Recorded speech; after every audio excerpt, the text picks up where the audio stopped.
previously on AOR.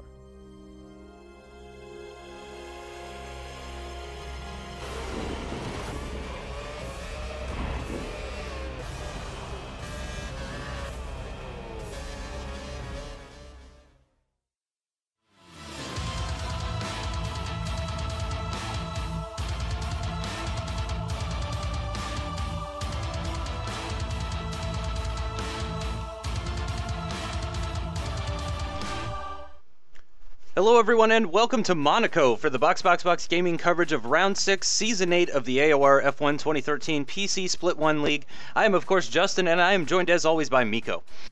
Hey guys, good to be back. Yep, and so last season it was Alex Gillen who took pole position and won the race ahead of Onage, who put in an amazing performance after starting from the back of the grid after his disconnecting qualifying to take second place ahead of Miko, actually, who got his first of 2 podiums during Season 7 at this legendary street circuit. And last race out, it was in Spain, and it was Kristian who won by a country mile in a thrilling mixed condition race ahead of Kifla, who took the lead of the championship once again after Alex Gillen could only manage 7th in the race. Kristian's win moves him to within just 18 points of Kifla, and with Kifla's absence here at Monaco, there's still everything to play for between the top 3. Now for the side-by-side qualifying comparison.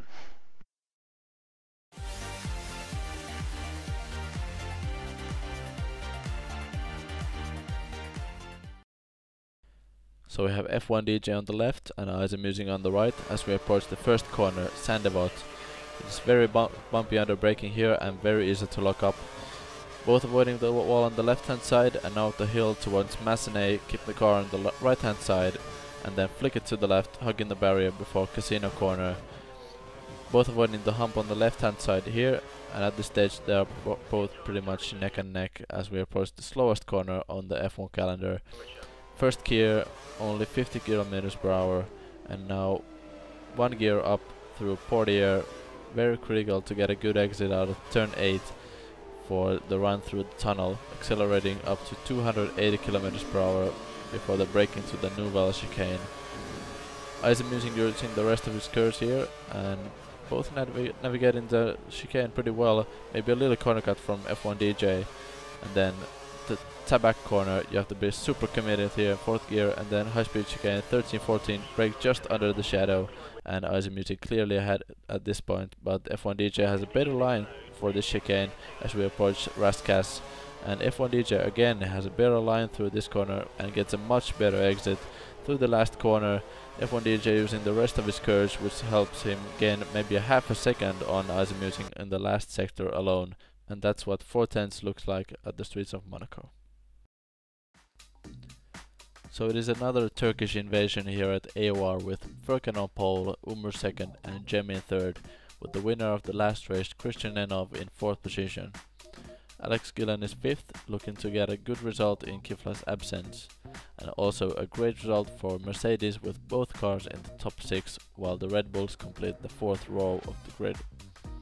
F1 DJ is the sole Force India in 9th, and completing the top 10 is Mini Black in his Sauber.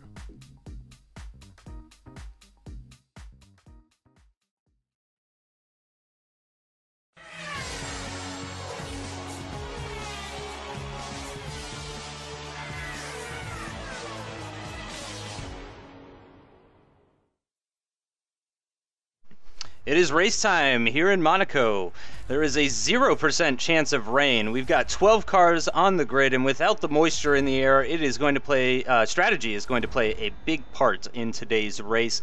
I do imagine it's going to be a 2-stop race, just from my own experience last time out, or at least it's going to be a 2-stop race for those who can keep their nose out of the barrier, which is pretty tough around this track when you're trying to pass somebody and all that kind of stuff. So here we go. We got the lights coming on. We've got 4 lights, 5 lights, and they're out. Holy cow, that was fast. Looks like Charlie Whiting is anxious to get this race underway, and we are accelerating towards turn 1, and we're on board with Alex Gillen at the moment. Worth mentioning that Alex Gillen, I don't think, has ever lost a race here at Monaco in AOR, in the history of AOR. I believe Alex came in Season 5 and won against Onage and the Season 5 champion Benenho. And then Season 6, he also won once again against his rival Onage. Or I'm not sure if Onage was in Season 5, but Alex has never not won this race. As we're going through the hairpin, and we've got some contact there. It looks like it was between the two Red Bulls, potentially. Yeah. But I think Fat First maybe got pushed into Jack First. And I believe there was some pieces of bodywork that came off there. Am I mistaken there? Yeah, I think Jack First lost his entire front wing, so that's of course not something you want in the first lap in Monaco. That's a long way back to the pits. Yeah, absolutely. That is not good whatsoever for the Red Bull guys, and I'm sure they're going to be pretty disappointed about that. We're on board now with Kristian as we're rounding out lap 1. And we're going through Rascas at the moment and coming out of the final corner onto the straight. No DRS just yet, of course. And Alex Gillen is hanging with Kristian pretty well. And it looks like Cem already is starting to pull out a gap. And it looks like Furkan Özcan was pulling out a little bit of a gap there. But then he's got a little bit of a lag moment that's put the Williams of Umar Boyaji just ahead of him. As we see up at the top right-hand corner, you were right. Jack First did lose his entire front wing and was forced to pit and is now way back in last place. Of course, you can see him there on the mini-map. As we've actually lost connection to Kristian Nenov from 4th place. So that's going to move Alex and everyone behind Alex up a position. And that is very unfortunate for Kristian Nenov after coming off of his race win in Spain. His dominant race win in Spain as well. I mean, just a mile ahead of the rest of the field. And he had just put himself back into championship contention with that win. And so that he's going to be very disappointed because he has definitely finished this race in 12th position, regardless of what happens now. Even Jack First, even if he disconnected at this exact moment, would be disconnecting from P11 instead of P12. So Kristian Nenov definitely not going to be scoring any points here in Monaco. And we're on board with Furkan Özcan, who took pole position, very impressive pole position for him, at a track where it is so important to be on the front row. And of course, that just got thrown away with that lag moment as they were coming up Beaurivage toward Massenet. He had that lag moment, and that let Umar Boyaji by. We're on board with F1 DJ at the moment. And for once, actually, he is not doing an alternate strategy or anything like that. I believe, what was his qualifying position? Did he qualify 10th? He qualified 9th. So okay. He must have started on the super soft. Yeah. So F1 DJ, for one of the few times this season, is actually being forced to start on the tires that he qualified on. So there's no alternate strategy really for him to be playing out here. This is definitely a 2-stop race, so there's going to be 3 stints for everybody, at the least, I would imagine. Personally, in Season 7, I did testing for a 1-stop, and while it is physically possible, it is extremely slow, especially with all the low-speed corners that you have at this track, and all the mechanical grip that you need for a lot of. I mean, really, this section that we're in there, right there, the end of Sector 2. I mean, that's really the only high-speed sector besides maybe Massenet and Casino where you're getting any sort of downforce.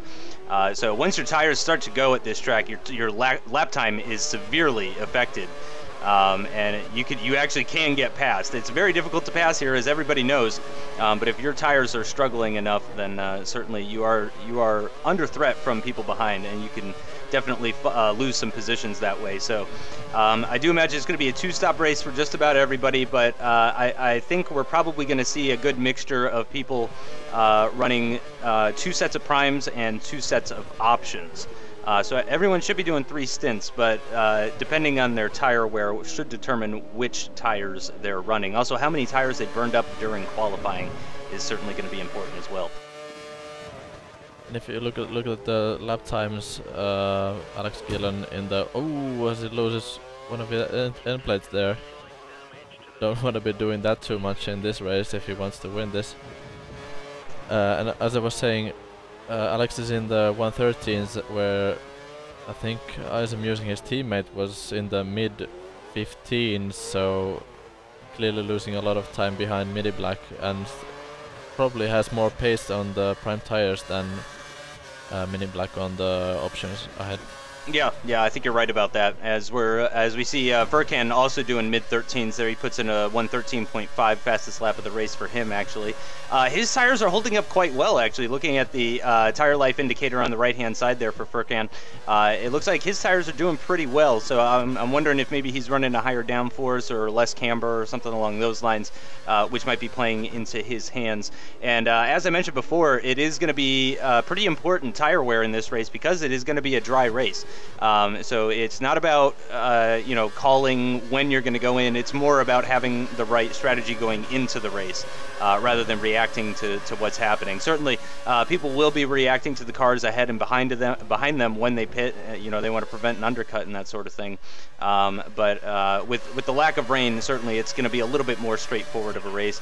As we see Furkan using the rear brake bias, he's setting his brakes to the rear for turn 1 for Cem Bolukbasi, which is really important, actually, as we see him selecting the prime tires. So it looks like Furkan might actually be deviating from his intended pit stop strategy here, as we're only on lap 7 and he's telling his engineers that he wants to go into the primes. I don't know if that was just a misclick and he just wanted to get that menu out of his face, but it looks like he maybe is going to be looking to get some clear air and pit from behind Umar, who he had dropped back from a little bit, but now it seems that he's keeping up pretty well with the Mercedes and also under pressure from Cem behind. The Williams ahead, actually.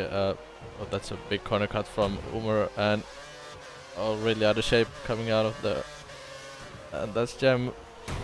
Oh, that is nasty. Yeah, that is a little on the messy side right there, but Cem saw an opportunity when Furkan went real deep into the Nouvelle chicane there. He did go quite deep in there. It looked like he was going to contact the barrier, and I do believe he did tap the barrier. Yeah, he didn't lose any wing or suffer any damage or anything like that, but he certainly was slowed down a little bit, and Cem took advantage of that, possibly deployed a little bit of KERS, got the inside line for Tabak, and took that position. And there was contact with Furkan, but it wasn't anything too major. I think Cem did leave just about enough room, but just sort of the nature of the course. Side by side in the Tabak, that's gonna end in tears most of the time. Yeah, absolutely. Especially when you have things like lag contributing and stuff like that. It's a very different type of situation versus real F1 and that sort of thing. So you can't just predict what the driver is going to do, but you also have to predict what the internet is going to do, which certainly adds a whole nother level of difficulty to it, trying to go side by side through that type of corner. Moving on board with Granu now, as he's coming just to the entrance of the tunnel there at Portier and Mirabeau, and he just contacted the barrier just before going into the tunnel, and he's lost his front left end plate. And that does affect the cars. It's not a massive issue, but you can notice a difference.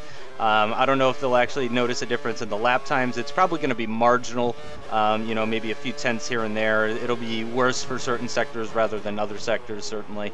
But this is a clockwise course, so the front left end plate would be the most important one. I'm not sure if that has any actual bearing in the Codemasters game here, but certainly in real life that would be, because, for example, that's the one that's going to play the big role here at turn 1 of Cem Bolukbasi, is the front left end plate, not the front right end plate. So it's certainly going to affect him, but it's not race ending or anything like that.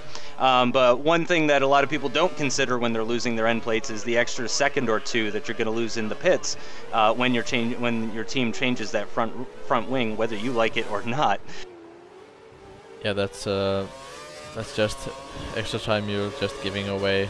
Really, just trying to get on the gas too early, coming out of that corner or any corner by that means. And if you look at the minimap, you can see the top 4 really pulling away from from this little pack here.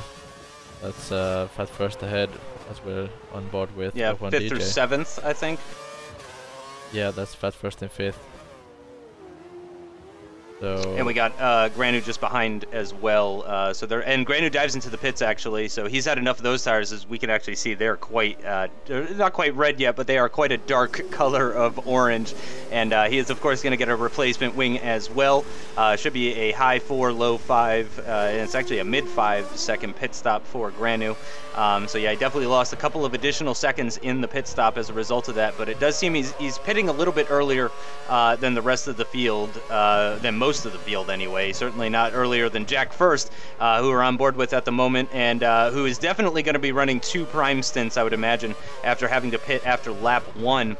He's going to have to run 38 laps on 2 sets of tires, which means the primes are definitely going to be the choice for him, unless he's going to work in a 3rd stop later. But I got to imagine that's what he's going to be doing strategy-wise. He's probably going to try and push these tires as far as he can. He really needs to get them all the way to lap 20 if he's going to continue with the 2-stop strategy. Otherwise, he is going to have to throw on another set of the option tires later in this race, as he is coming very close to Klowitzki in the Caterham ahead under braking, and it looks like Klowitzki's actually going to let him by. Klowitzki just not seeming super confident around this track, something I can certainly sympathize with, as we're on board with the other Red Bull at the moment of Fat First, who is in for his first pit stop, and it is a set of primes, and he did not lose any wing bits, so this is a nice 3.0 second pit stop for him, and he's going to go by F1 DJ, and F1 DJ as well also didn't lose any wing bits, so he's going to have a nice 3-second pit stop for him as well. So a couple of really nice pit stops from Red Bull and Force India. And here is Jack First, who obviously pit 10 laps before his teammate, and he is coming out just in between Fat First and F1 DJ. So he's going to provide a nice little buffer for his teammate, as we're on board with Furkan, who is locking up and coming down the hill towards the Nouvelle chicane. And he gets a corner cut warning there, but certainly not a lot he could do about that. And it looks like he did go ahead and extend his stint to lap 11, so it looked like whatever he was selecting on his dash on lap 7, that was just accidental. And he's got the inside line on Cem, and he's actually taken the lead of the race as they pull into the pits. Very nice move from Furkan Özcan there. He was very opportunistic through Rascast there, and took the position, and it's going to be a 5.5 second pit stop for him. And it looks like Cem actually did not lose any wing bits at all during the opening stint, so that extra 2 seconds in the pits has cost Furkan the lead after passing Cem just before pitting. Yeah, that is very crucial for the lead of the race. And not sure that actually. I think that was Izamusing going by there. Probably Izamusing, who was second, I believe, or if Umer is in the lead still, then he must be second. Yeah. Yeah. So he's having a long first stint on the primes. I think he had pretty decent pace actually. He was in the low 14s, which is a decent pace for the prime tires. Yeah, for really worn tires, as we're moving on board with him at the moment, actually. Yeah, for worn prime tires, that's not a bad lap time at all, especially considering how little the track is rubbered in at this point in the race. It is just starting to rubber in. You guys can probably see it just starting to appear under braking zones and high-speed corners and stuff like that. But still very much a green track, so he's going quite well. But with the fresh tired cars behind him now who have made their first pit stop, he's not going to want to lose too much time battling them. And Furkan is definitely going to get DRS, as he is less than 3/10 behind Alex's partner. And Alex is just behind Furkan as well, so actually this is playing into the hand of Alex Gillen quite well. But he is just up behind Furkan, and I don't think he's going to be able to pass Furkan while Furkan is getting DRS on Alex's teammate here, as Izamusing actually having a little bit of a tough turn 1 through Saint-Devote, and Furkan's going to try around the outside of Massenet as we move on board with Alex, who gets a great view of both of them just running into the barrier. Oh no! Oh no, and that is definitely not what you would want to happen. Regardless of who you are in that scenario, all three of them have got to be very disappointed. Furkan Özcan most of all, as it appears that he did a full 180 here. Actually, go ahead and talk us through this, Miko. So they're pretty much going side by side up the hill now, and well, Izamusing cuts in front of him, and then well, that's clearly a side pod glitch. So actually Furkan didn't lose his wing at all, so that's gonna be, if there's anything positive about that, then that's the thing. But I think he did lose a few positions, though. Yeah, at least 3 or 4 positions there. Yeah. I think he lost to Alex, Fat First, and to F1 DJ as well. Yeah, and possibly another person. I think there was another car coming up behind him as well. So he may. You're right. I think he may have lost a 4th position as well. And actually, you're right about that. You know, Furkan did get spun, but he's still got all of his digits and whatnot. He's not missing anything. Whereas Alex Gillen here is missing his entire front wing, and is going to have to pit now. He was on the option tires. I'm not sure. Let me see if I can find out Alex's pit strategy here. I think he was still on his first set, so that's not disastrous for his pit strategy. Nope, it looks like Alex had fitted those options on lap 11. Yep. Right. Yep. So yeah, that is pretty disastrous for Alex. Actually, that is definitely not going to be good for his race whatsoever. Let me just confirm. I want to check another place in my notes. Yes. Yeah. He did pit on lap 11 for options and a front wing, and had to pit again on lap 13 for another front wing, and he put on a set of the prime tires. So he's still got one more stop to make. After doing 13 laps, there's no way he's going to be able to do a 26-lap prime stint. I mean, they would be absolutely destroyed by the end of the race. So I don't see that happening. We're on board once again, though, with Izamusing, who is in 3rd and has lost quite a bit of time to Cem Bolukbasi up ahead in the Mercedes, who is about 13 seconds ahead. And Izamusing is going to dive into the pits at the end of lap 14 here with some pretty worn tires, and it looks like he's going to be going on to the primes, not the options. That was close. As Cem Bolukbasi sets the as Cem Bolukbasi sets the fastest lap of the race with a 1:12.000. Very accurate timing right there. And let's see where Izamusing is going to be coming out. Looks like he's going to be coming out in about 10th. Just behind Alex, which is crucial for Alex's race. But Izamusing now is going to have some nice clear air that he can run in here. And he of course has one more pit stop that he needs to make, and it is going to be for the option tires.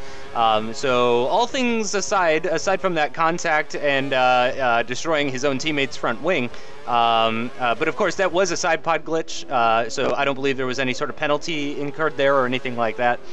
For the viewers who might be wondering about that, that appeared to be just a standard side pod glitch. Certainly things got a little bit messy there, but it certainly wasn't as if Izamusing was trying anything overly daring or anything along those lines. He just, it was a mistake coupled with an issue, as Alex Gillen is trying to find a way around the Sauber of Mini Black here, and really having a hard time as he goes really deep into the Nouvelle chicane there as they come out of the tunnel. And sector 3 now, and I gotta imagine, is he gonna try right here? Okay, yep, probably just want to sit back, get your DRS, and pass at turn 1, as he's got a little bit of curves left as well. He's got that DRS open. He's in the slipstream. Mini Black looks like, yeah, Alex moves to the inside, and heavy under braking blocks both tires and squeezes Mini Black out of the position. That is brave stuff. That is very brave stuff, especially after locking both fronts. But I mean, that's how you have to pass here at Monaco. You got to be a little bit on the aggressive side. As once again, Poitier has claimed another victim of a front end plate, and that was the Force India of F1 DJ.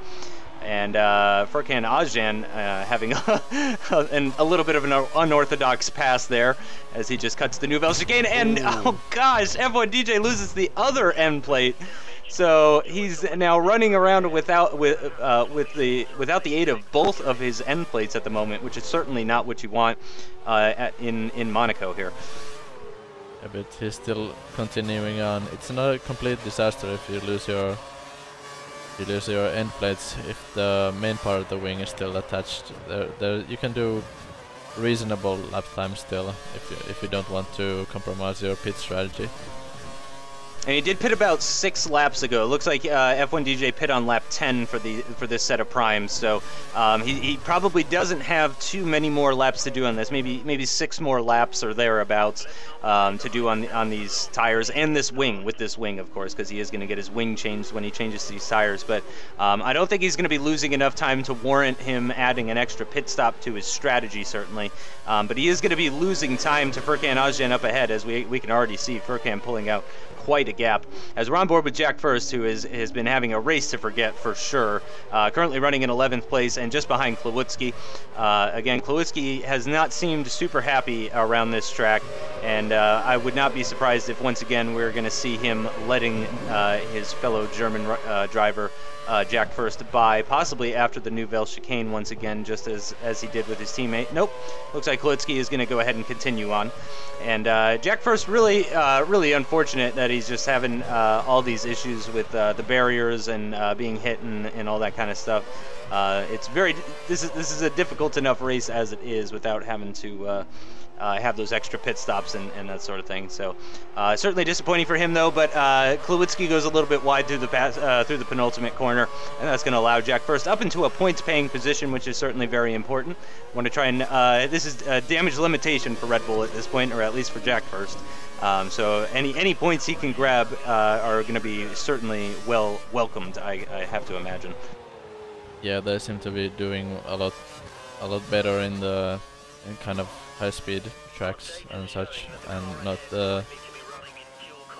these kinds of street circuits. And I don't know if that's that's a big jump. I think the bollard was already taken out there by someone, and I've never seen that happen. Yeah, he caught some air there a little bit, and thankfully X Games Monaco. He didn't have any more end plates to lose, thankfully, so no damage done other than time lost. But certainly that's not the sort of lap time that you want to be putting in, a 1:15.5 after, as we're just about at the halfway point of this race.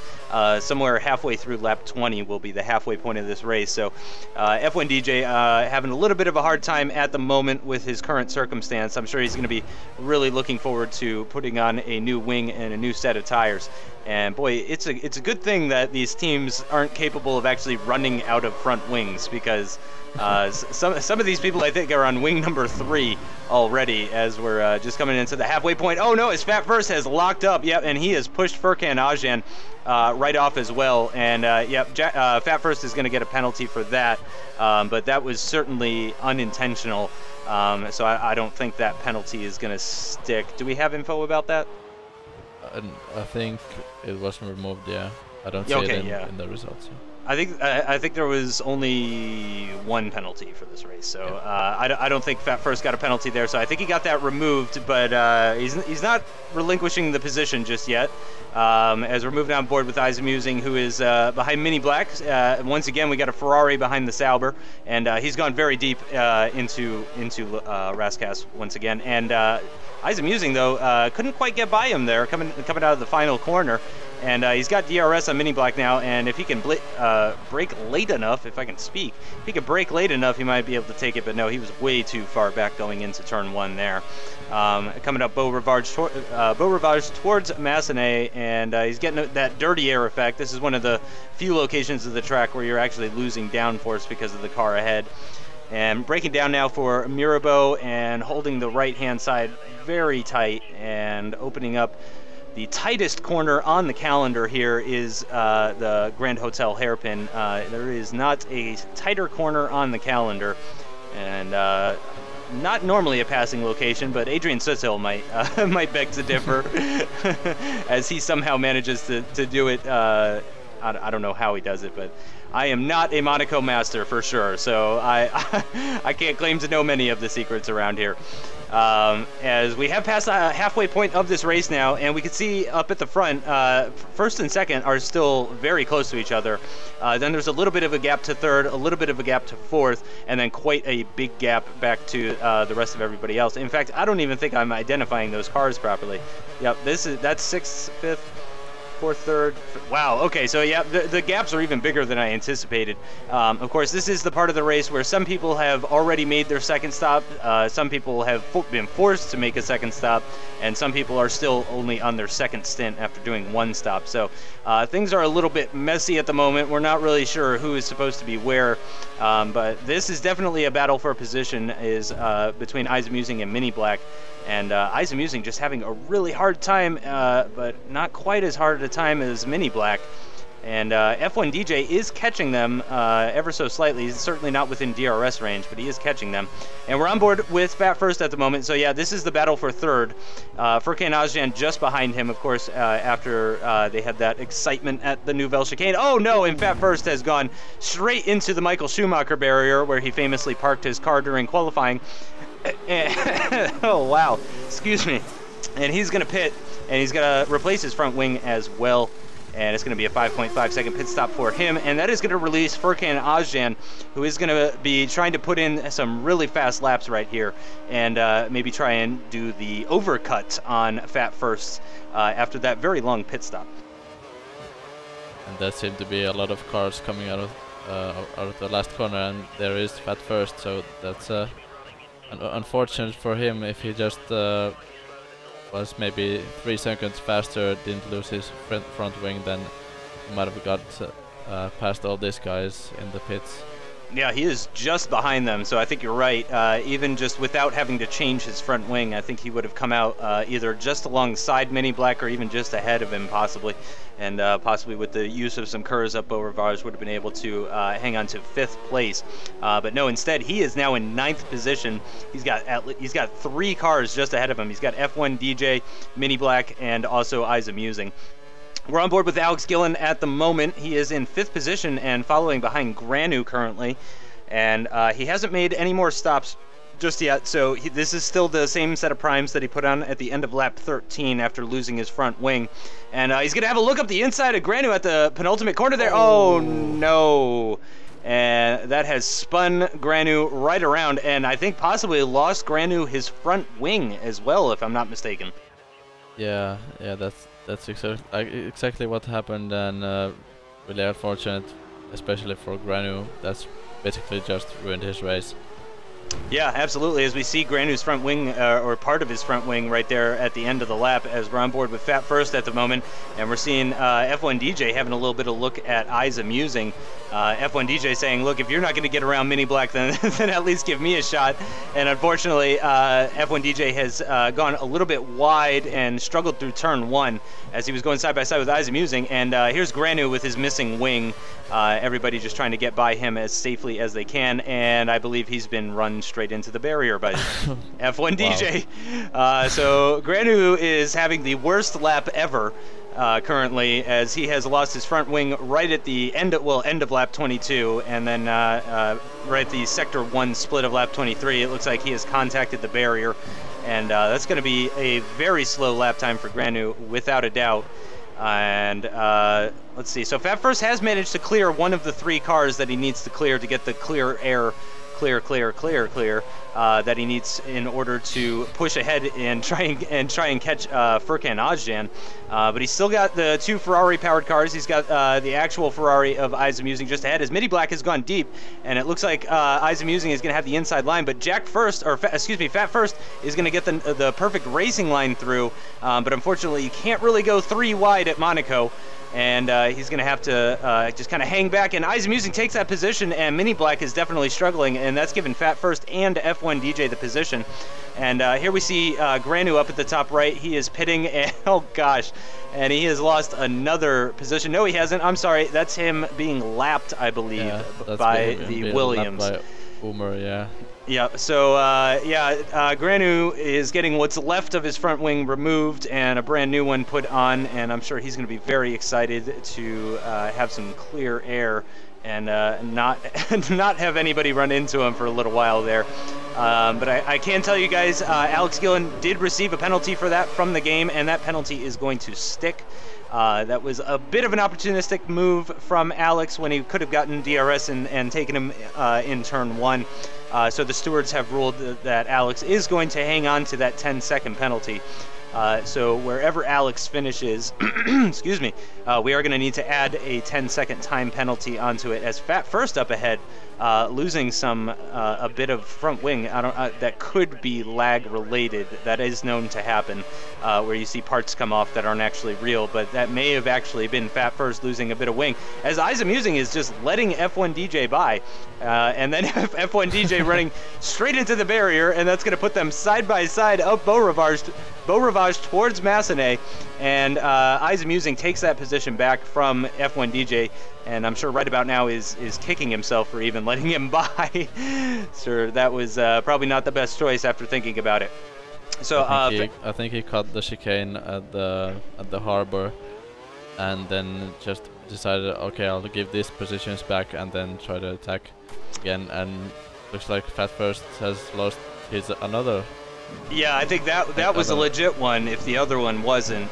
So he's definitely lost at least one end plate now, as we're going side by side again through the chicane, and we got Alex Gillen pitting up at the top right from P4, and he's going onto a set of the option tires with 14 laps remaining in this race. I'm not sure if that means he is converting to a 3-stop.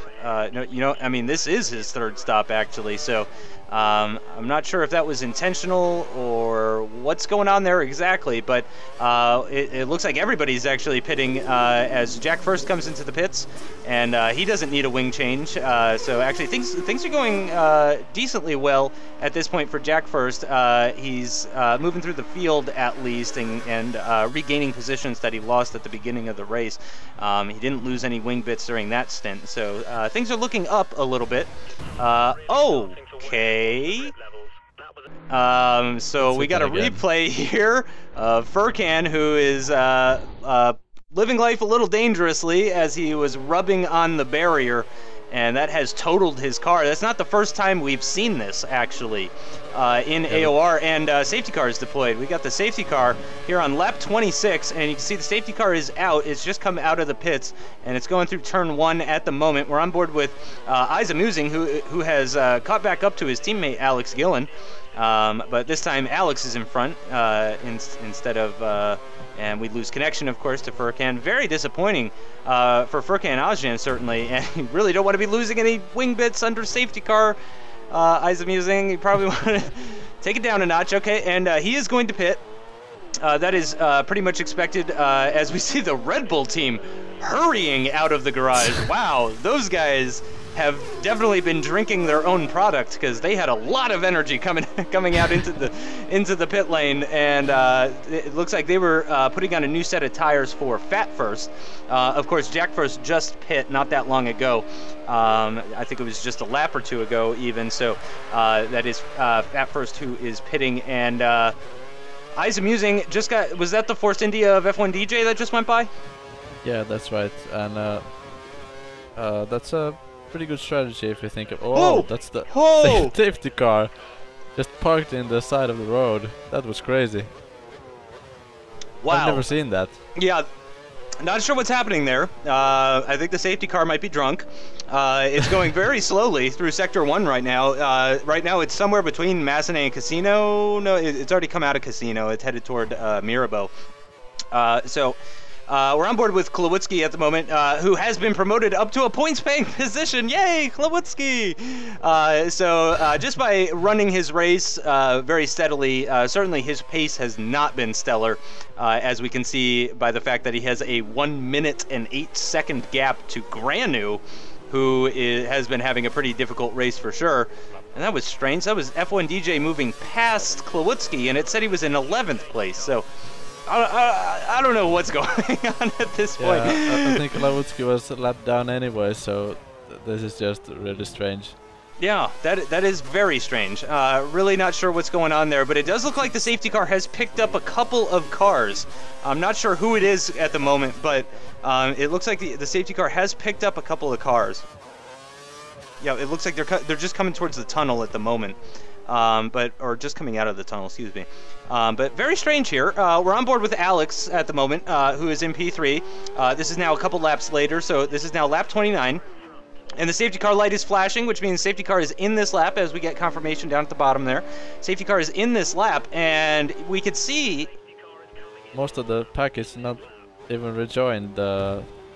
Now, it says Alex is in third, but there's 3 cars ahead of him. Yeah, that is really strange. I'm not sure what's going on here. That looks like 2 Mercedes at the front. I think that's Granu and Cem Bolukbasi. Yeah, that must be Granu.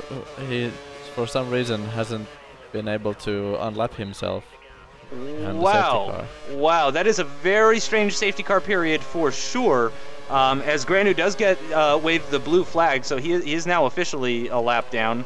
Although I think he was actually behind Cem at the restart. So very strange there. I'm not sure why the game decided to sandwich Granu in between Cem and Umar Boyaji, but certainly that is great news for Mercedes.